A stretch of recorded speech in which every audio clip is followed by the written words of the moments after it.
এটা হলো অঙ্কিত হোমস্টে।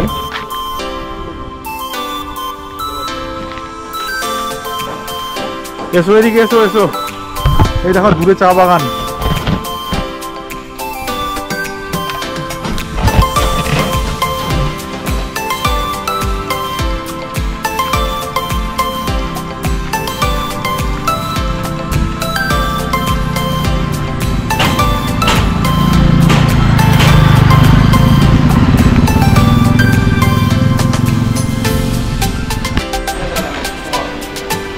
এটা হচ্ছে আর একটা হোমস্টে, নাম হচ্ছে ফাপুলো হোমস্টে, মেন রাস্তার পাশেই,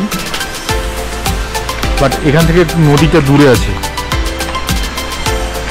বৃষ্টি হচ্ছে অল্প।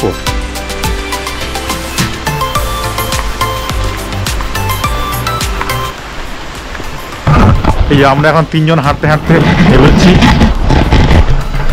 অর্ণব কোথায়? এই তো। তুমি তো আটকা পড়ে গেছো। না না, এটা আর একটা হোমস্টে এখানে দেখতে পাচ্ছি, ইয়লমো হোমস্টে তাবাকোসি।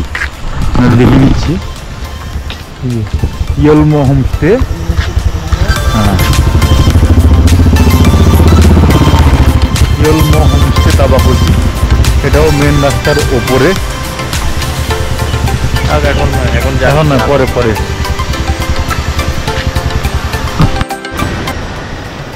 একটা শিবের দেখতে পাচ্ছি, তার পাশেই যে সোনাখারি হোমস্টে, রমেশ রাই মালিক। ফোন নাম্বার ওখানে দেওয়া আছে।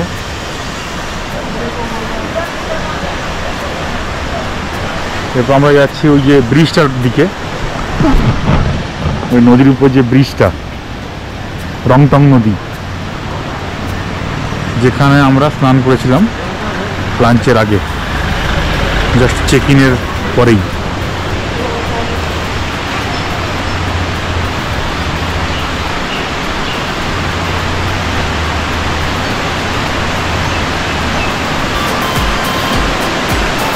এটা সেই ব্রিজটা।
Homestay Damjen riverview homestay.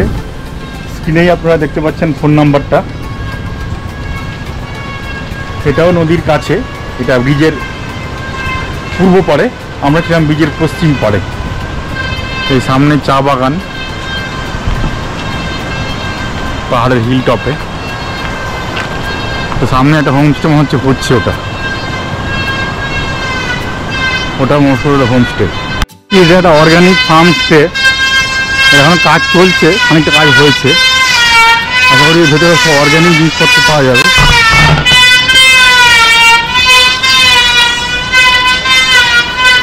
স্ক্রিনে আপনারা দেখতে পাচ্ছেন অর্গ্যানিক ফার্মসে তার কন্ট্যাক্ট ডিটেলসও আছে। ওই এইটা এর এখনো কাজ হচ্ছে, এক্সটেনশন ভার্সনটা।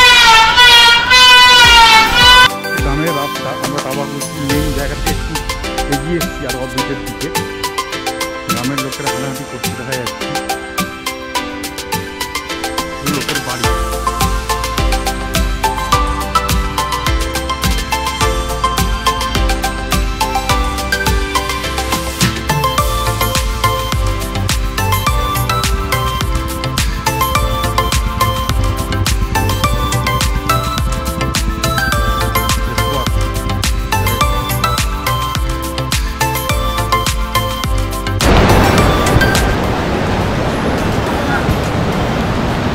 না, সাঁকো বন্ধ। এখানে সুন্দর বাঁশের সাঁকো, ভালোই লাগছে দেখতে বাঁশের সাঁকোটা। অর্ণব, সাঁকো থেকে তোমাকে নিচে ছেড়ে দেওয়া হবে, কেমন লাগবে? কেমন লাগবে? ওই যে বাঁশের সাঁকো দেখতে পাচ্ছ, ওইটা তুলে ওকে ছেড়ে দেওয়া হবে নিচে, কেমন লাগবে তোমার? নিচে সাঁতার কেটে উঠে চলে আসবে। এই তুমি এই পাথর হাঁটা কাটবে? দেখাও দেখি।